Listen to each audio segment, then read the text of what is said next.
Hello and welcome to another video brought to you by KeepsakeCrafts.net and AllFreeJewelryMaking.com.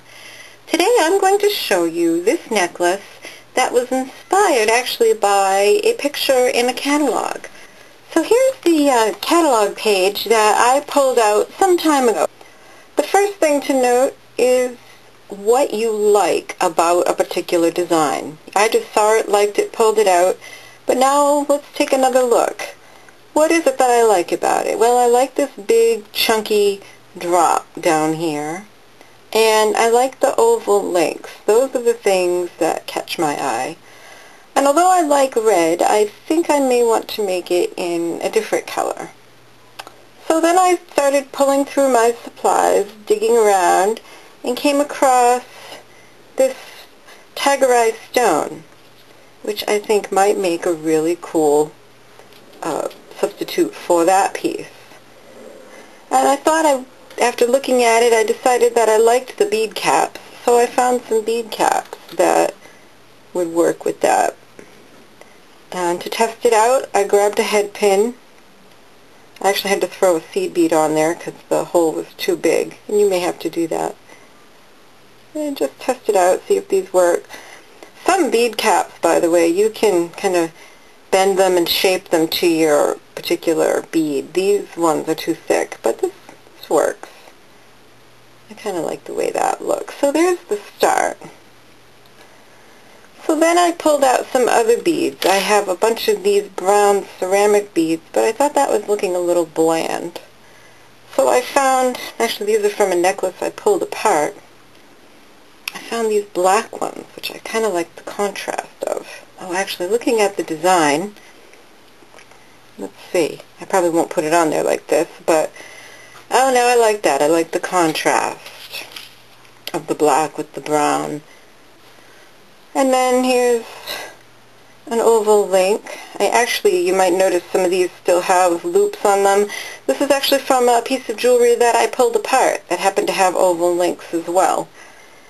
So now this looks a little fancy to me, the bead with the spacers, so maybe just another, maybe this is a place to put those brown ones, kind of find a place for them. And maybe I'll give them bead caps. And then here's a couple more oval links. Yeah, I'm liking that. And maybe two more black beads. Yeah, that's looking good. I can get a better idea of how it will look. So this is how you go about designing, is you just start laying things out. One of these little plushy pieces of fabric is great because then none of these beads are going to roll, but sometimes you have round ones. Or a bead design board. Yeah, I'm liking that. And then I think to finish it up, this necklace, if you look at the picture, ends with chain, most likely going to a clasp around the back. So I found some chain. And I think that'll work nicely. So let me pull out some other supplies. I'll need some eye pins and head pins and a clasp. And I'll pull those out and then show you how to put this together. So you can see I've found some chain that I liked and I've cut it into two 8-inch pieces. This is about 8 inches here, so that'll give me a 24-inch necklace, not counting this length, which works for me. I like to choose chain that has links that are big enough for a lobster claw clasp to join into. That way I can make my necklace adjustable and make it, within reason, any length I want. So then the next step is to start putting together the head pins for your links to make each bead into a link, actually eye pins. So you start with an eye pin and grab it just where it comes out of the bead with the tips of a pair of chain nose pliers. And then bend it at a 90-degree angle. So now we have a 90-degree angle there. Then we'll use a pair of round nose pliers. Tuck the tip of the round nose pliers right into that bend and wrap it around. About 3/4 of the way around is as far as it will go. Then change the position of your round nose pliers so that you can finish that wrap. Sorry about that. Moved off camera. So once you've finished your wrap, you'll need a pair of nice close cut wire cutters. And we'll just cut that loop off right where it starts to cross over itself again.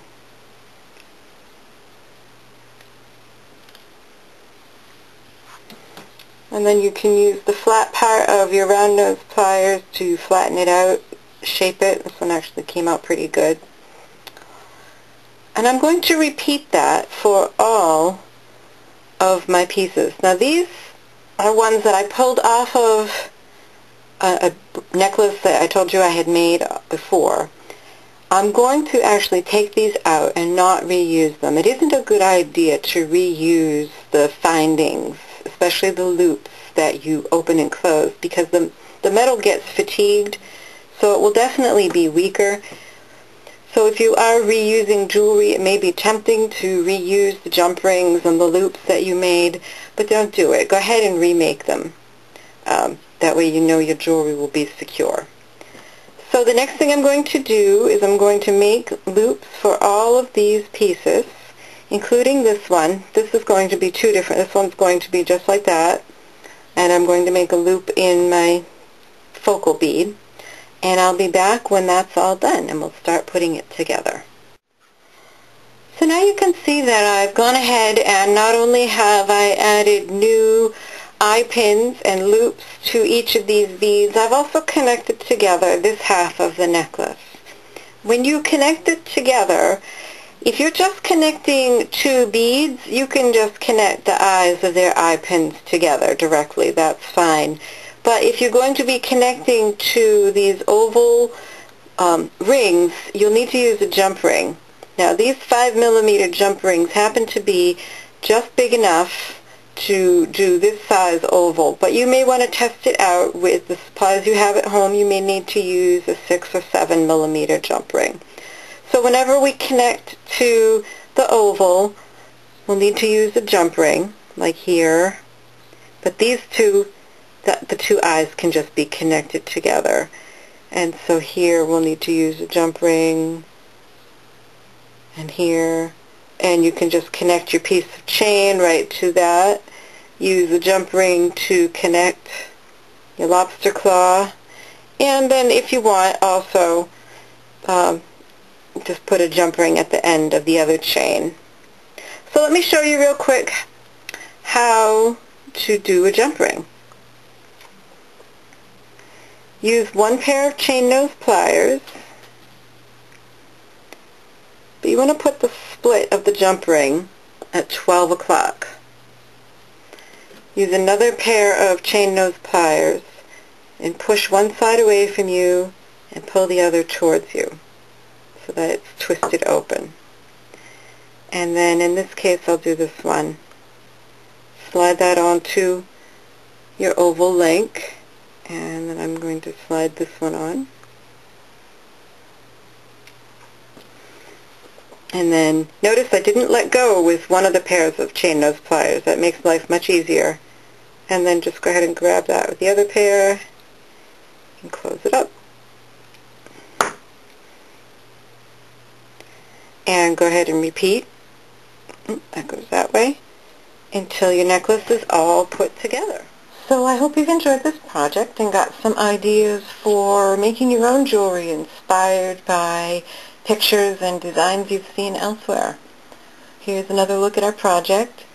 Be sure to check out keepsakecrafts.net for more great crafting and jewelry ideas and inspiration. Thanks for watching. Bye-bye.